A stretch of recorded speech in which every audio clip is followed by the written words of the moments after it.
वक्रतुण्डमहाकाय सूर्यकोटिसमप्रभ निर्विघ्नं कुरु मे देव सर्वकार्येषु सर्वदा सरस्वती नमस्तुभ्यं वरदे कामरूपिणि विद्यारम्भं करिष्यामि सिद्धिर्भवतु मे सदाशिवसमारम्भां शङ्कराचार्यमध्यमाम् अस्मदाचार्यपर्यन्तां वन्दे गुरुपरम्परां श्रुतिस्मृतिपुराणानाम् आलयं करुणालयं नमामि भगवत्पादं शङ्करं लोकशङ्करं शङ्करं शङ्कराचार्यं केशवं बादरायणं सूत्रभाष्यकृतौ वन्दे भगवन्तौ पुनः पुनः ईश्वरो गुरुरात्मेति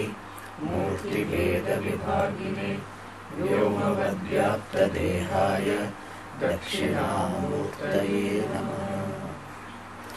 ॐ सहना भवतु सहनौ भुनक्तु सह वीर्यं करवावहै तेजस्विनावधीतमस्तु मा विद्विषावहै। ॐ शान्ति शान्ति शान्ति।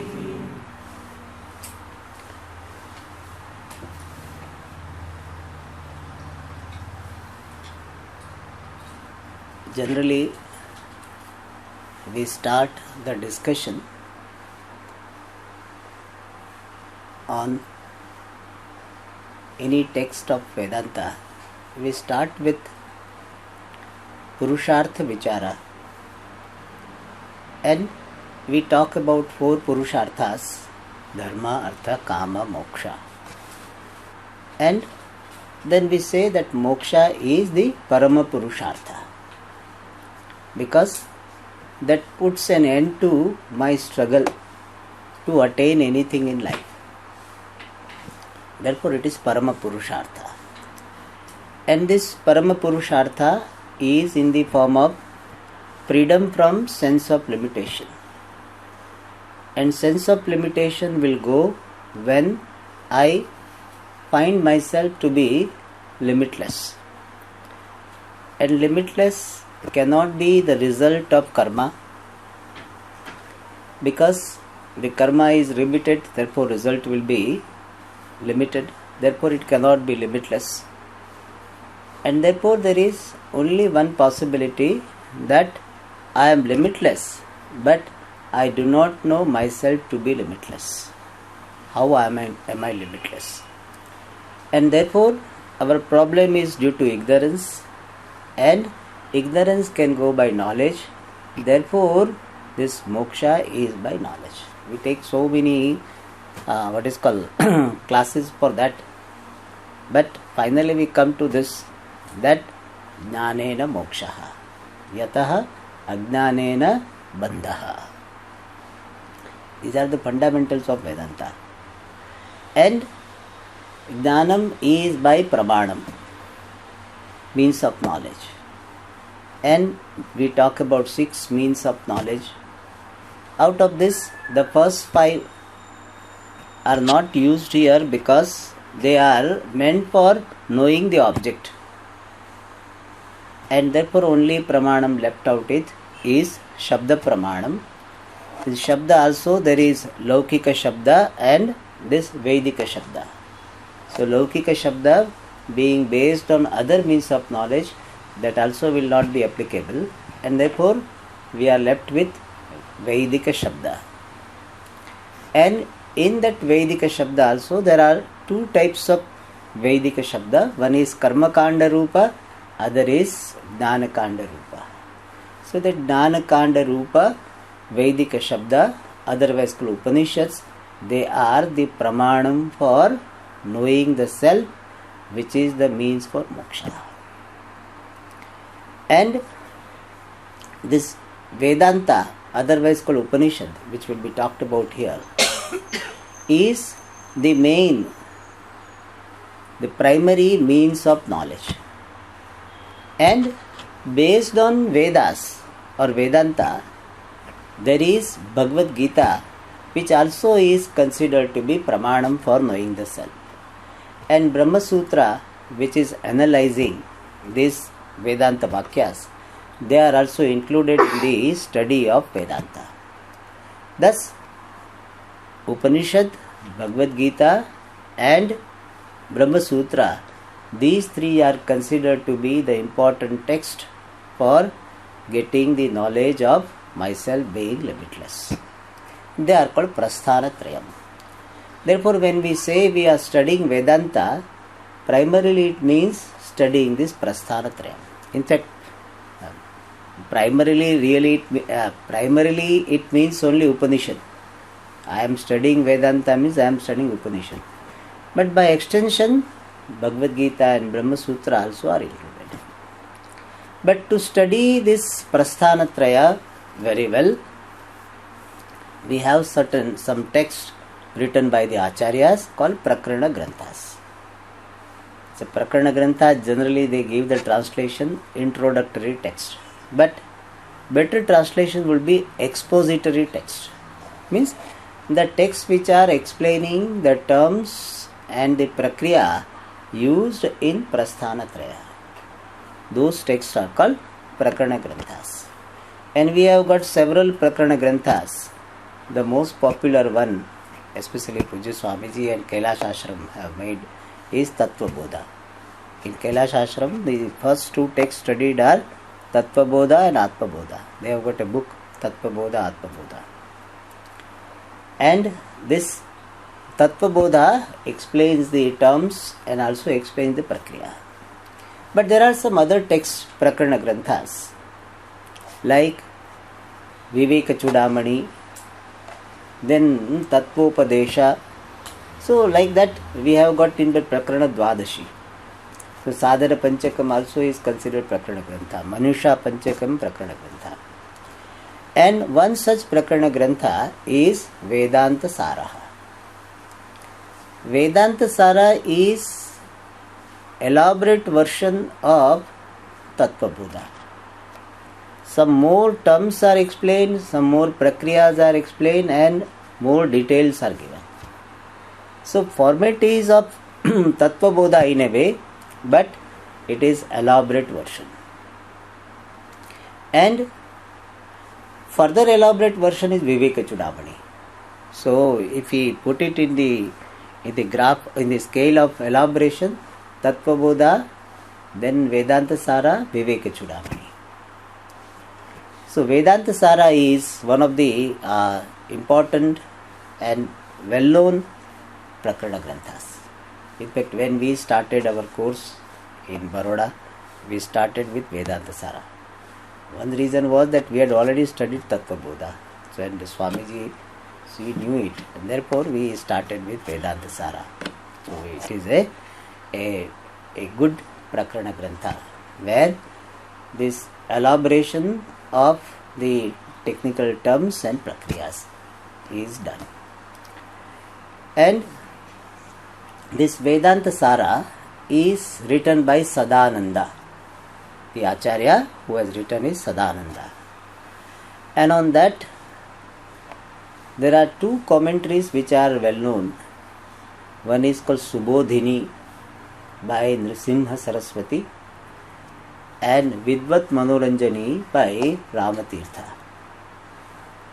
Subodhini is relatively easy commentary, and Vidvat Manoranjani is little difficult. Very elaborate, very much deep, but little difficult because he brings Brahma Sutra and so many things. Subodhini is relatively easy tika.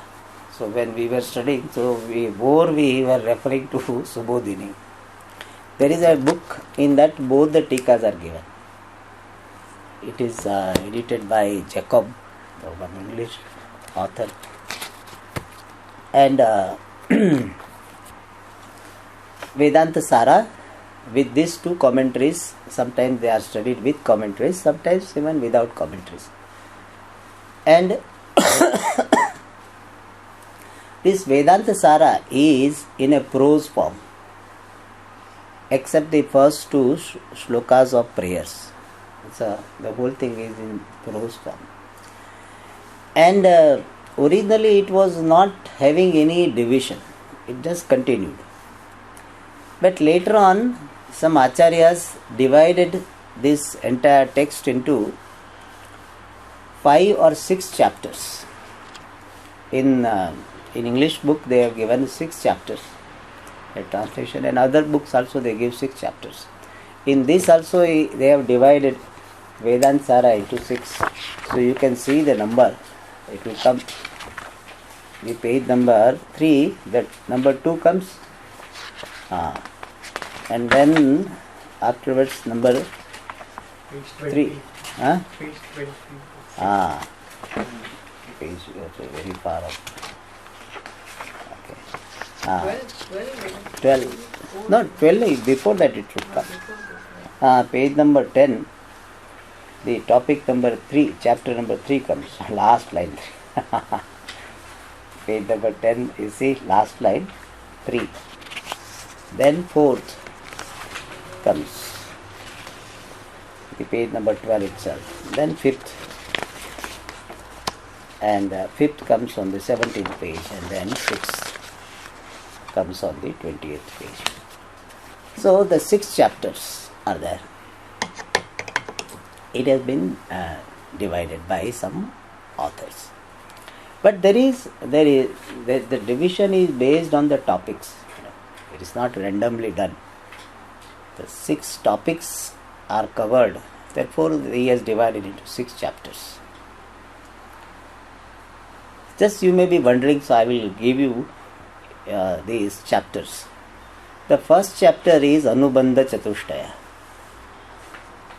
Second is Samanyatah Adhyaropaha, or technically putting Tat Padarthe Adhyaropaha. Then third is this Visheshatah Adhyaropaha,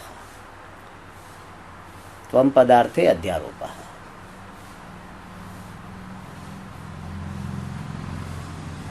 Fourth is Apavadaha, leading to Mahavakyartha Nirupanam. Then fifth is Tattvajnana Sadhanani. And the sixth is Tattvajnana Phalam. This is how this entire text is developed. Alright.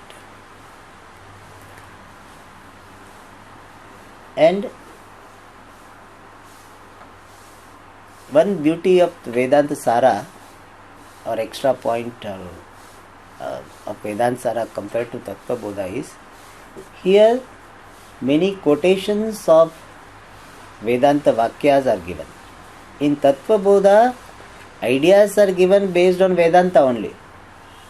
But what is the source, that was not quoted. Whereas here, the source sentences are also quoted very often. Not for everything, but many places they are quoted. Therefore, we get the idea that yes, this topic is discussed based on that particular Vedanta Vakya. And this Vedanta Sara starts with prayers. 2 verses are there, 2 verses of prayers. One is Ishvara Namaskara Lakshana Dhyana Shloka, and second is Guru Namaskara Lakshana Dhyana Shloka. So this is how 2 verses of prayers. That is how this text begins. So we will read those Dhyana Shloka. We will read the first one first. Akhandam Satchidanandam Avang Manasagocharam Atmanamakhilādharam Ashraye Bhishta Siddhaye.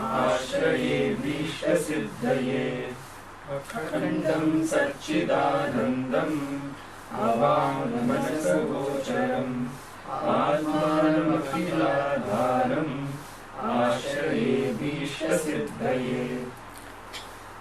Akhandam Satchidanandam अवाङ्मनसगोचरम् आत्मानम् अखिलाधारम् आश्रये abhishta-siddhaye. So here Namaskara to Ishvara is done. Because Ishvara Namaskara will remove the obstacles in completion of the text, and also the prachara is going to the right hands, and also while writing, is if there is any obstacle in proper communication, that also will be removed. In short, nirvigna parisamapti and prachaya gamanartham dhyana shlokaha. And he says kriyapada here ashraye. Ashraye means I resort to, I surrender to. Whom? Akhiladharam, the support of the entire world. So here Sthiti Karanam is highlighted. Sthiti Karana Rupa Ishvara is highlighted, and by extension Srishti and Laya also to be understood. So Akhiladharam Srishti Sthiti Laya Karanam Ashraye, Ishvaram Ashraye. I resort to, I take refuge in Ishvara, Akhiladharam. And that Akhiladhara Ishvara is described by other words in the shloka. And what is that? Akhandam. The Ishvara by himself is Akhandam, divisionless. Sajatiya, Vijatiya, Swagata Bheda Rahitam. Ishvaram Ashraye. So I resort to that Ishvara who by nature is Advaitam, Abhedam, Bhedarahitam. That is one description.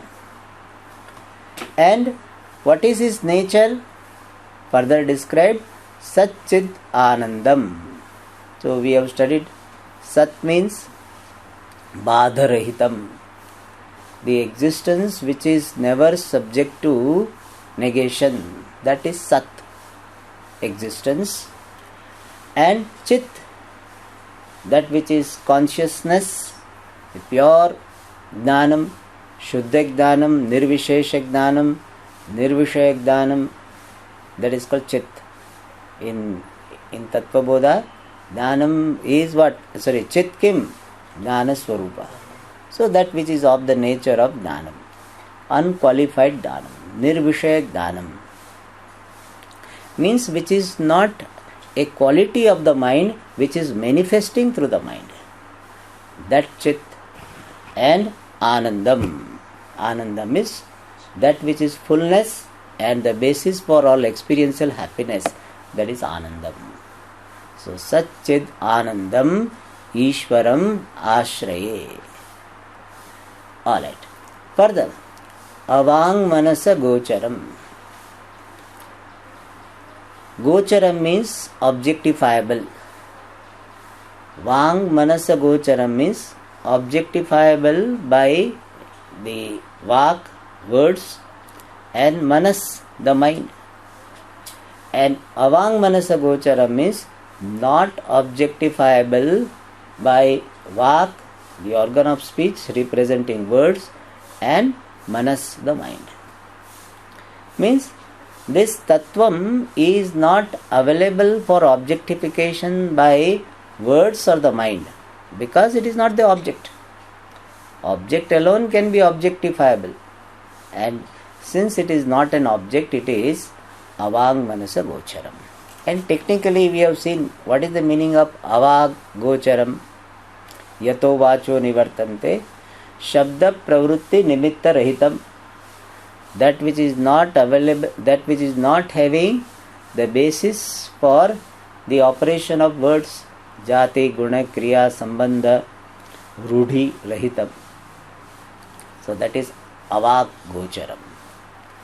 And Manas agochara means it is not available for the mind to objectify.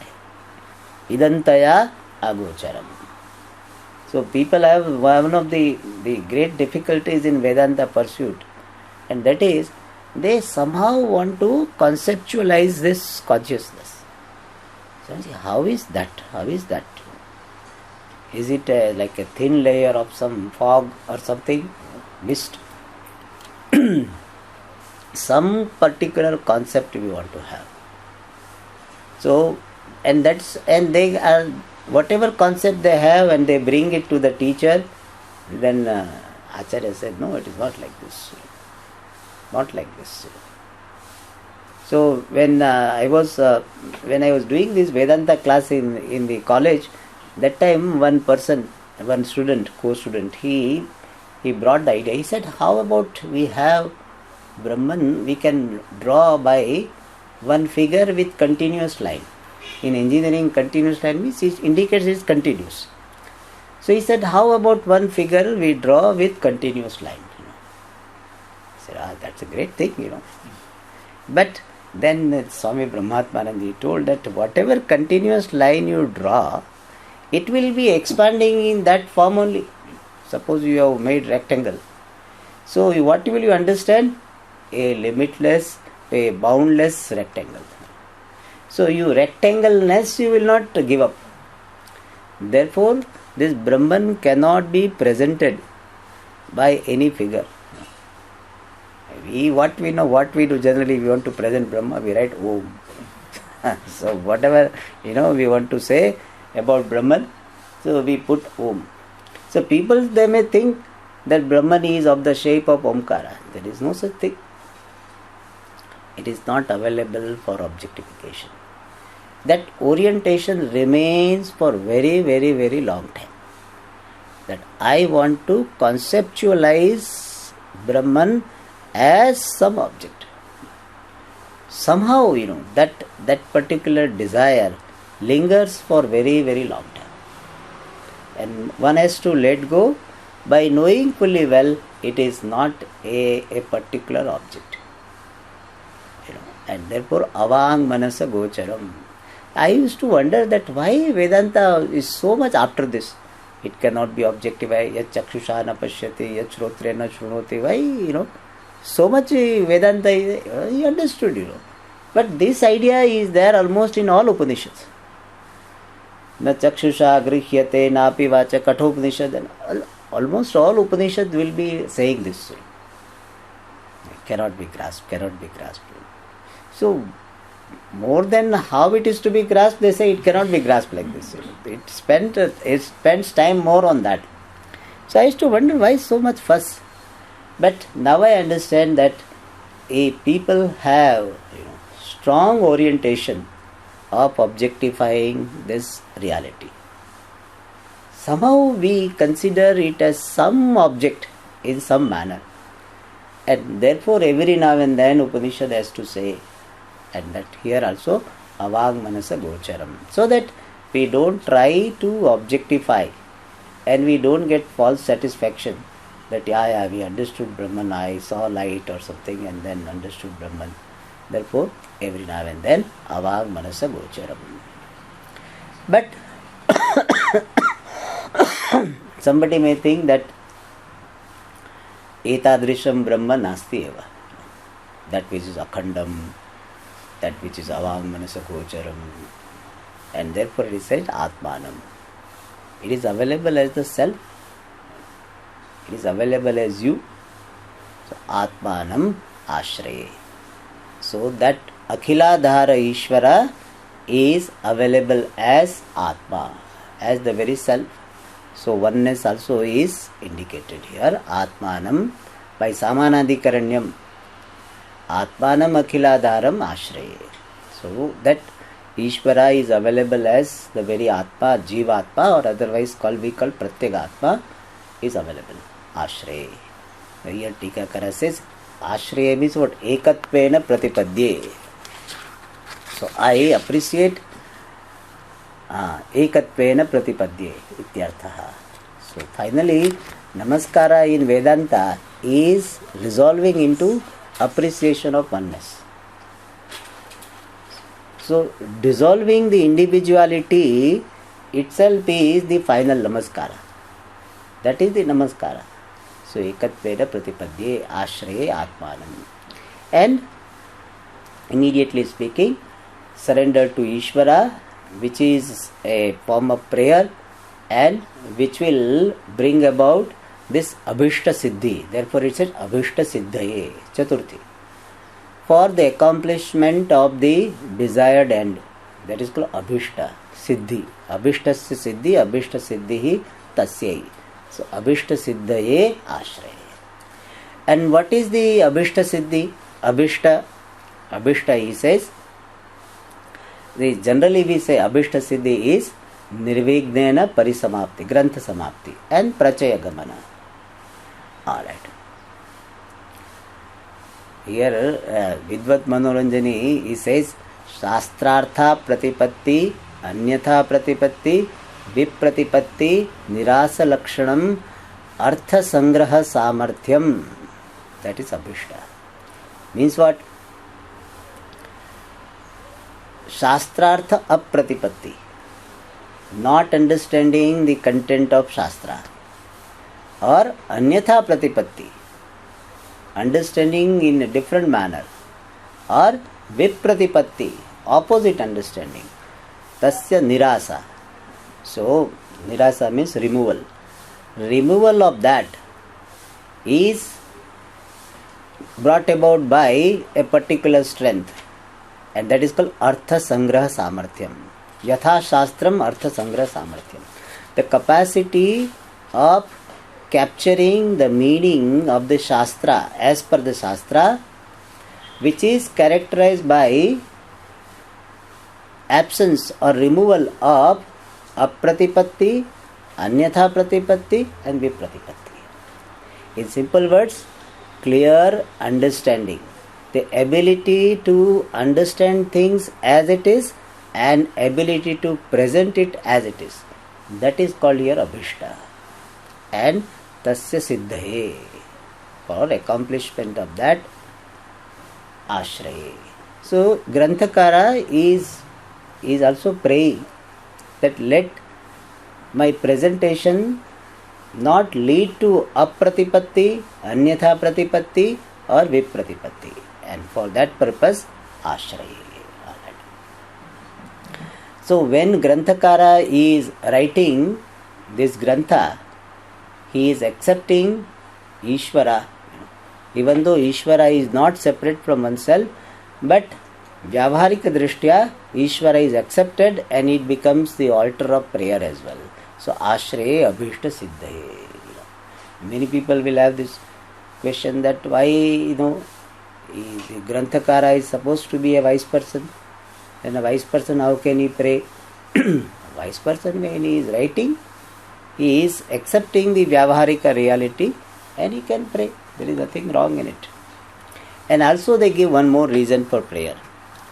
Shishtachara paripalanartham, Sishya shikshartham.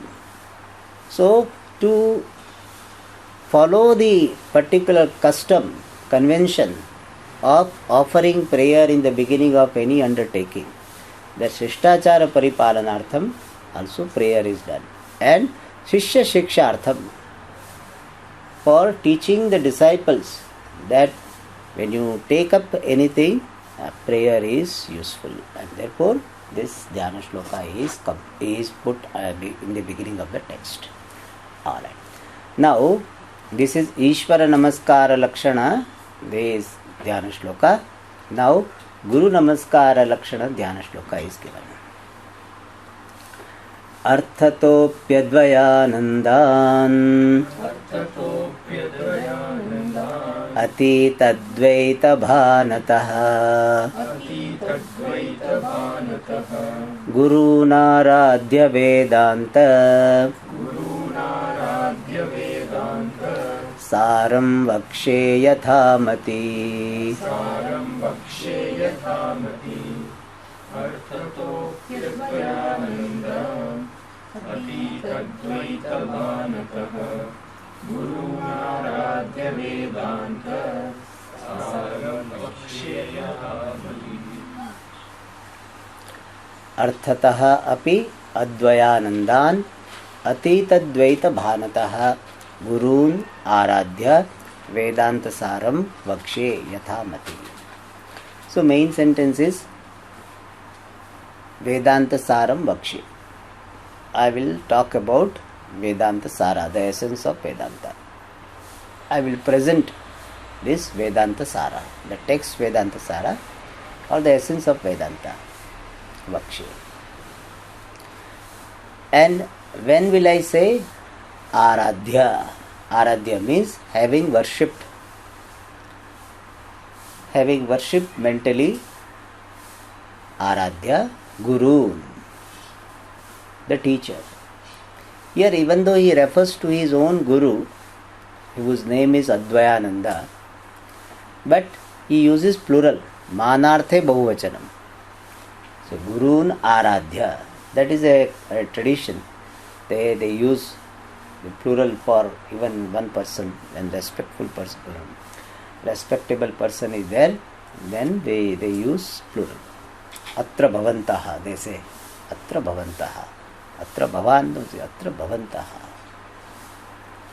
Alright, so here Manarthe Bahuvachanam. Gurun Aradhya, having mentally worshipped the teacher. Who is he? Advayanandan. His Guru's name was Advayananda. Advaye Ananda Yasya, or Advayam cha Advayah cha aso Anandaha Advayanandaha. So one who is non-dual and Ananda is Advayananda. So that Advayananda, who is my Guru, Aradhya, having worshipped. And he glorifies his Guru by saying Arthataha api Advayananda. His name was Advayananda, but Arthataha, meaning wise also, api also, meaning wise also, who is Advayananda? Aradhya, having worshipped my Guru Advayananda, who is meaning wise also Advayananda. How? Atitadvaita bhanataha. This Atitadvaita bhanataha is explained in two ways. One is bhana means knowledge. On account of knowledge, intimate appreciation, sakshatkaraha. Of what? Atitadvaita. Atitadvaita means atitam dvaitam yasmat advaitatmanaha. That is Atitadvaita. So because of this intimate appreciation of non-dual self, he is Advayananda, meaning wise as well. So Atitam Dvaitam Vyasmat Tad Atitad Dvaitam Pratyagatma Tattvam Tasya Bhanam Sakshatkaraha Atitad Dvaita Bhanam. Means because of his knowledge that I am Advaya Atma, he is Arthataha api Advayananda. Means it is not merely his name is Advayananda, he appreciates himself to be Advayananda because he understands that I am the non-dual reality. So because of this knowledge, he is Arthataha api Advayananda. This is one meaning of Atitadvaita Bhanataha. Or Atitadvaitam Bhanam means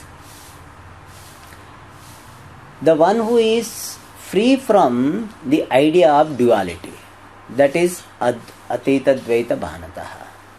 So the person for whom this Dvaita Bhanam, the idea of duality is gone, Atitam. So because of Atita, removal of Dvaita Bhanam, the idea of duality. The idea of duality means the idea of Satyatvam of duality is gone. So because of being free from the idea of duality, he is Arthataha api, meaning wise also Advayananda. To that Guru Aradhya. And knowledge of Advaya has to be in the form of I am Advaya. Because if somebody says I am knowing this non-dual Brahman, then it is a contradiction. If non-dual Brahman is available as an object of knowledge, then it implies duality. I, the knower, and this knowable, this non-dual. Then it is no more non-dual. And therefore Advaya Jnanam has to be in the form of I am Advaya Atma.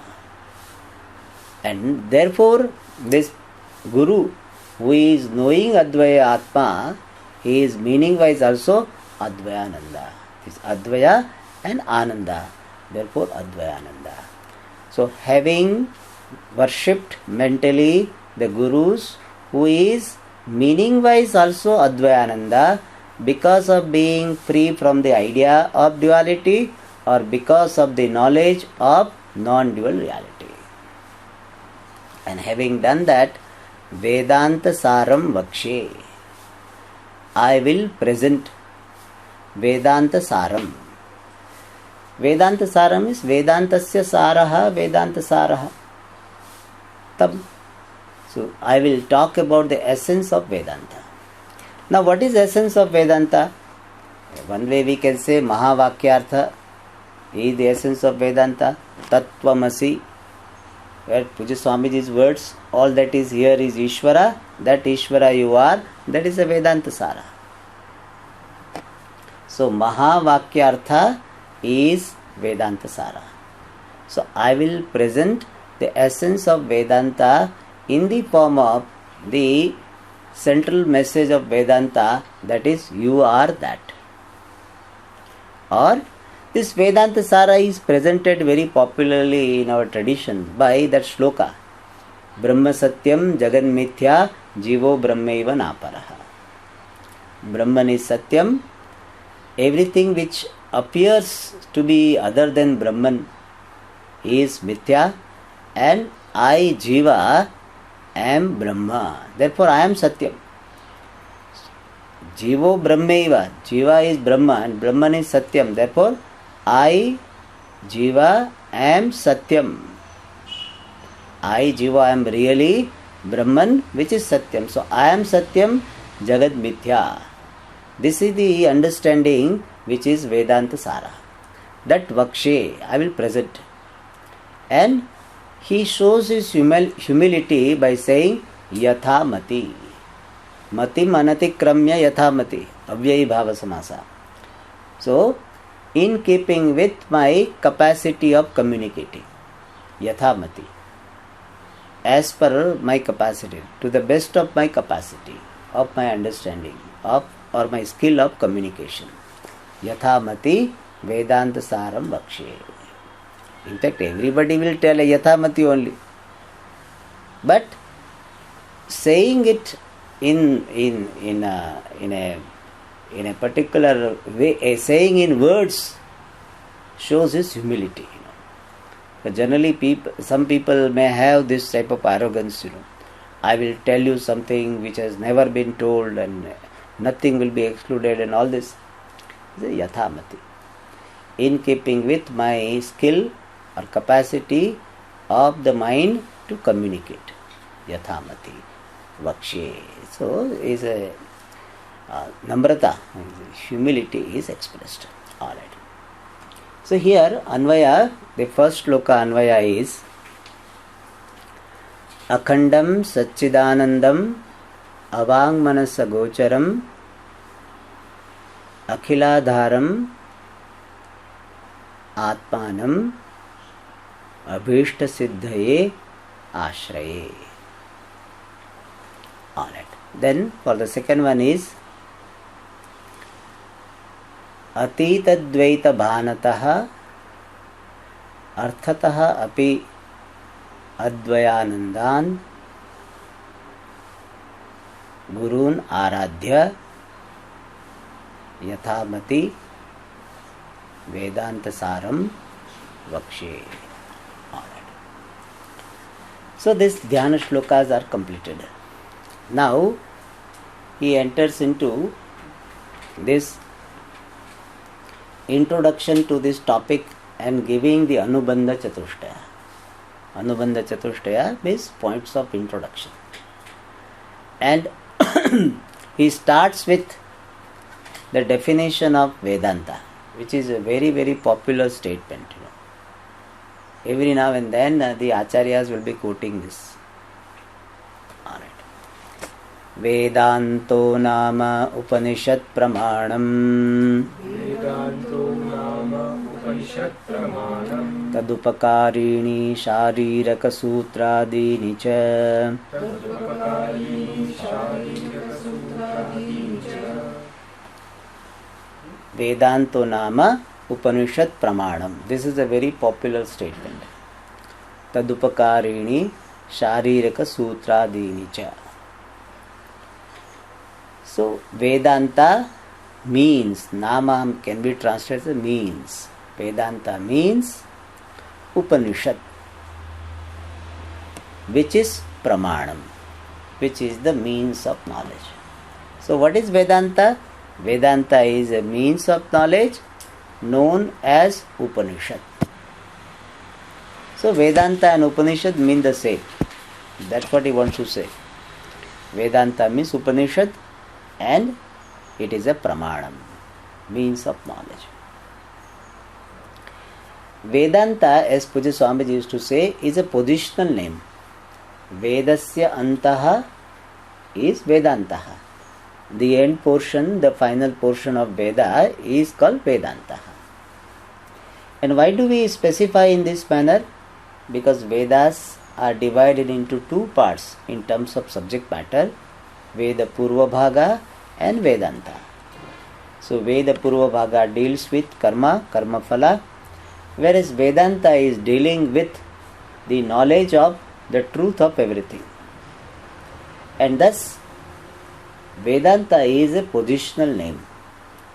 Vedasya antaha Vedantaha. People try to interpret it in different ways also. Vedasya antaha Siddhantaha Yasmin, etc. But to make it simple, Vedasya antaha Vedanta. So the end portion of Vedas is Vedanta, which is otherwise called Upanishad. The word Upanishad has got two meanings. One is primary meaning, other is secondary meaning. This discussion we have seen in Kathopanishad very elaborately. So there Bhashyakara gave the Dhatvartha and all. And there Upanishad was interpreted as Brahma Vidya. The knowledge of limitless reality is called Brahma Vidya, and that is the meaning of the word Upanishad. Why Brahma Vidya is called Upanishad? There Bhashyakara had explained. Upa means Samipam. So this Vidya is of Upa. There are two ways it is interpreted. Upa means Samipam, proximate. And the most proximate is the self. So this Vidya, which is called Brahma Vidya, is about the self. Means this knowledge is presenting Brahman or revealing Brahman as the self. Therefore, it has got the meaning of the word Upa. So this Vidya is about the self. Or this Vidya is attained by going near the teacher. And therefore, it is called Upa. And Ni means Nishchaya Jnanam, well ascertained knowledge. This knowledge will give the result when it is Nishchaya Jnanam, which is represented by Ni. And Shat has got three meanings. It slackens the bondage, it removes the bondage along with its cause, and it helps the person attain, own up limitless. Therefore it's called Shad. So all three, if we put together, Brahma Vidya is called Upanishad because it is presenting or revealing Brahman as the self. It is Nishchita Jnanam, well ascertained knowledge, and it destroys the bondage and the cause for bondage. We pick up one meaning. Thus, Upanishad primarily means Brahma Vidya, knowledge of Brahman. Pramarupa. So, Upanishad is Pramarupa, Brahma Vidya Rupa Prama, or Pramarupa Brahma Vidya. It is in the form of Prama, right knowledge. That is the primary meaning. But Bhashyakara in Kathopanishad says that the word Upanishad is used even for the Pramanam, the words which are revealing, which are producing the knowledge. So the text or the words Grantha Rashi, Shabda Rashi, which are the means of this Brahma Vidya, they are also called Upanishad in secondary sense. So primary meaning of Upanishad is Brahma Vidya, which is Pramarupa, and the secondary meaning of the word Upanishad is Shabda Rashi occurring at the end of the Vedas, producing this knowledge. So that meaning also is there for the word Upanishad. So two meanings. One is Pramarupa meaning is there, other is Pramana Rupa meaning also is there. So both the meanings are there. And here the Acharya is taking, generally this is how this sentence is looked upon. He is taking the secondary meaning. So Vedanta means Upanishad, the Upanishadic text occurring at the end of the Vedas, and which is having the status of being the means of knowledge. So Upanishadic text which is in the form of the means of knowledge of the self is Vedanta. So Vedanta refers to Upanishadic text occurring at the end of Vedas and which is the means of knowing the limitless self. That is the meaning of Vedanto Nama Upanishad Pramana. So Vedanta is Upanishadic text which is a means of knowledge. So what is Vedanta? Means of knowledge, which is Upanishad. But here, other day we had discussion. So Upanishad Pramanam is also interpreted as Upanishadaha Brahma Vidyayaha Pramanam. That meaning also is there. Both ways we can take. See, here we have taken the secondary meaning of the word Upanishad. Shabda Rashi, Rupa Upanishad, we have taken and we have given the interpretation of this Upanishad as Upanishadic text, which is Pramanam. But if we take the meaning of Upanishad as the knowledge, then what will be the meaning? Upanishadaha Pramanam. So Brahma Vidyayaha Karanam. Pramanam we have to take as Karanam. Because Upanishadaha Vidyayaha Pramayaha Pramanam we don't say. And therefore, if we take Upanishad means Brahma Vidya, then Vedanta is the means of knowledge for Upanishad Brahma Vidya. It is the means for Brahma Vidya. So Upanishad Pramanam is the means for Brahma Vidya. So Pramanam has to be reduced to this Karanam. Upanishad Brahma Vidyayaha Karanam Upanishad Pramanam. Alright. Anyway, this is the second meaning, but that is not very popular. Second interpretation, which is not very popular, but it can be there. Popular or the most usual interpretation of this sentence is Vedanta means Upanishad, which is the means of knowledge occurring in the end of Vedas. Okay. That is Vedanta. And there are so many Vedanta Granthas. We have 108, or 200 also somewhere it is given.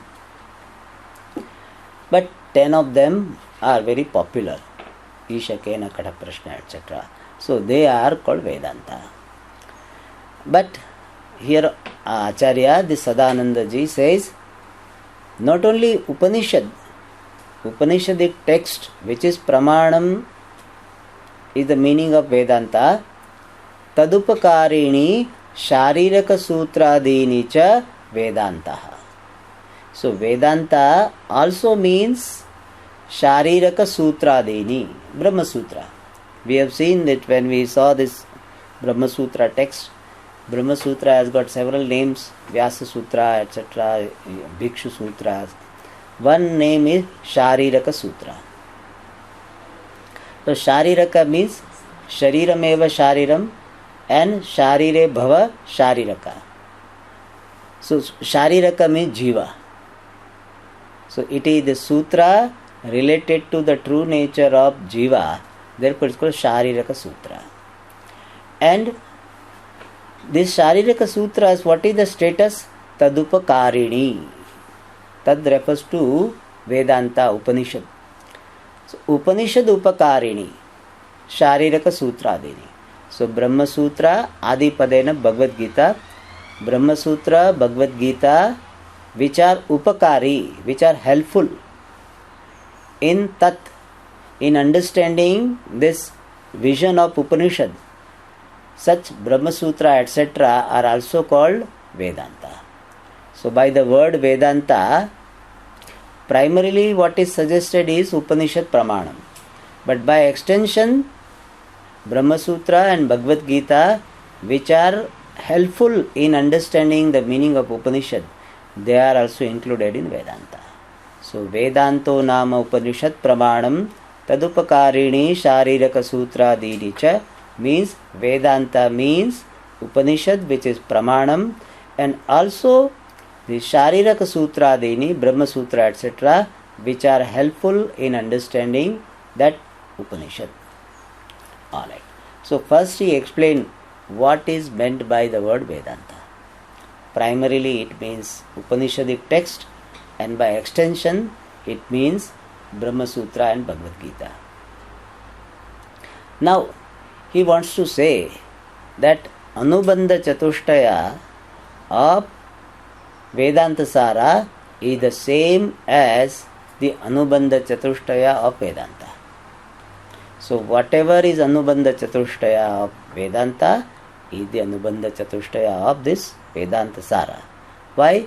Because Vedanta Sara is the Prakarana Grantha of Vedanta. That idea is given in the next sentence. Asya Vedanta Prakaranatvat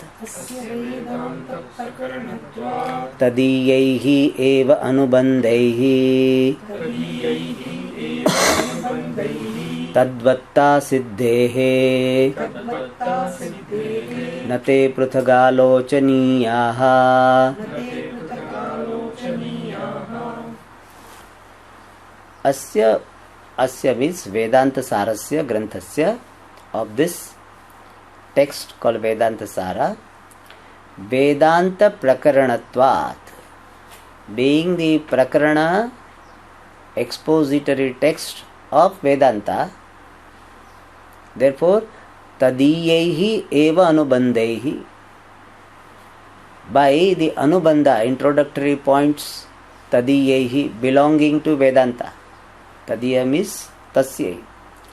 By the introductory points of Vedanta alone, introductory points which are related to belonging to Vedanta alone, by those Anubandhaihi, by introductory points, Asya Vedanta Sarasya Tadvatta Siddhehe. Since there is establishment of having the Anubandha, Tad refers to Anubandha, Anubandha Vatta Siddhehe. Because of the establishment of having those Anubandha, Nate Pruthagalochaniyaha. Te means Anubandhaha. Those four introductory points pruthak, separately, na alochaniyaha, should not be analyzed separately. Means, a message conveyed is that Vedanta Sara is a Prakarana Grantha of Vedanta. Like Tarka Sangraha is a Prakarana Grantha of Nyaya Shastra. So similarly, Vedanta Sara is a Prakarana Grantha of this Vedanta. And therefore whatever Anubandha Chatushtaya is there for Vedanta, same will be the Anubandha Chatushtaya of Vedanta Sara as well. Because it is meant for explaining the Vedanta. Therefore, Anubandha Chatushtaya of Vedanta is the Anubandha Chatushtaya of Vedanta Sara. So, Vedanta Sara Tadvatta Siddhe, Anubandha Vatta Siddhe. So, when Vedanta Anubandha Chatushtaya is established, then Vedanta Sara Anubandha Chatushtaya also established.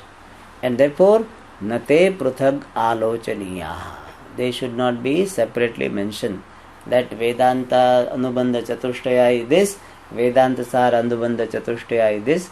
In this manner, separately they should not be analyzed. And here the technical word used is Prakarana. And we have seen the meaning of the word Prakarana. Shastraika Desha Sambaddham Shastra Karyantare Sthitam Ahuhu Prakaranam Nama Grantha Bhedam Vipashitaha.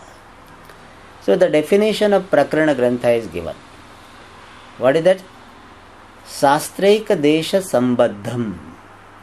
Sambaddham means associated with the Shastra Ekadesha, with the one part of the Shastra. Here Shastra refers to Prasthanatraya.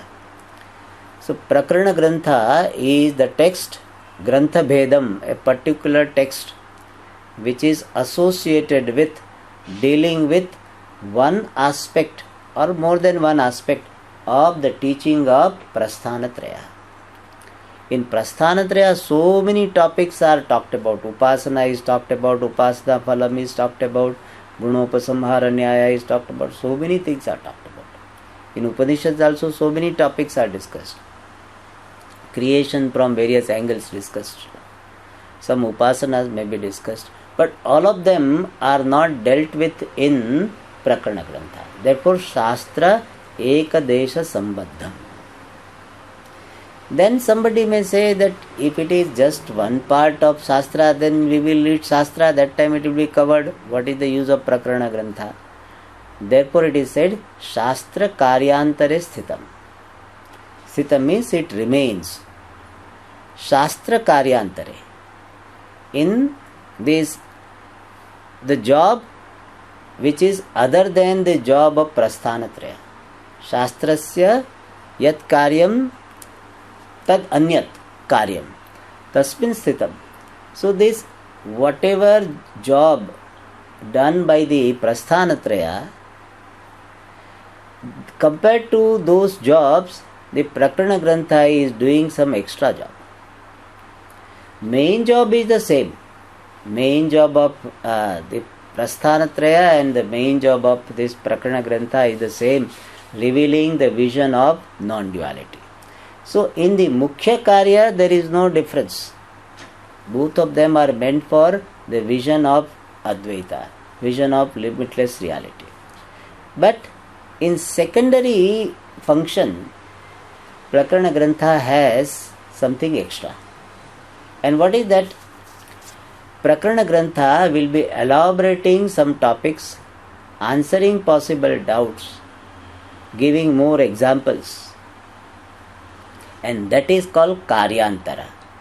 So Prakarana Grantha remains or having this Karyam, some secondary function which is other than the function of the Shastra. Shastra also explains, but compared to Shastra, original Shastra, Prasthanatraya, Prakarana Grantha will be elaborating more. And therefore Shastra Karyantare Sthitam. That is the second feature of Prakarana Grantha. Ahuhu Prakaranam Nama Grantha Bhedam Vipashitaha. Vipashita means intelligent, learned people. Ahuhu declare Grantha Bedam, this particular type of text, as Prakranam. So Prakrana Lakshana is, it is related to some aspect of the Mula Shastra teaching, and it is doing some extra secondary jobs compared to the Mula Shastra. That Grantha is called Prakrana Grantha. And so this Vedanta Sara is a Prakrana Grantha of Vedanta. Therefore, whatever be the Anubandha of Vedanta is the Anubandha of Vedanta Sara. Therefore, na prutag alochaniyaha. But then question would be, what is the Anubandha of Vedanta itself? So that will be explained. We'll see in the next class. Om Purnamada Purnamidam Purnat Purnamudachyate Purnasya Purnamadaya Purnameva Vashishyate. Om Shanti Shanti Shanti. Hari Om. Hari Om.